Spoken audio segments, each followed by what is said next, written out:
Last night I had dinner at JP Morgan in their private bank, which serves their biggest, most rich, impressive, wealthy clients, right? And so it was a dinner with black founders, which is how I was at the table, and then it was executives and other members of this very exclusive, very rich bank. And honestly, walking in the door, I was intimidated. I mean, these people have, just to get an invite to bank with JP Morgan at this level, you have to have like 10 million or more in assets. You have to be a very successful executive or a founder, somebody who sold a big business, right?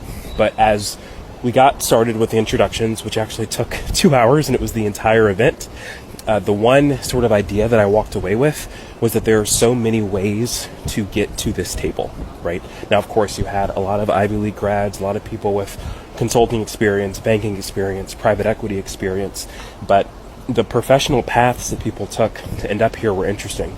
There's this one woman who was an orthopedic surgeon with practices in Manhattan and Jersey. One woman started a primary care transportation company for people who were amputees or can't otherwise get to these appointments. One guy had private equity experience, but then he started a spirits company, a rum company. Another person had a talent management firm for poets and other artists.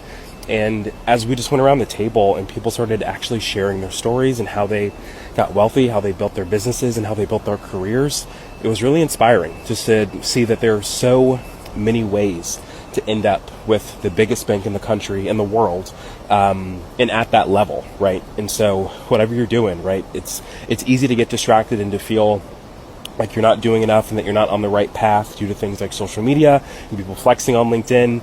But I don't know, after going to an event like this, again, like the one thing I walked away with was that there are so many ways to end up at the table.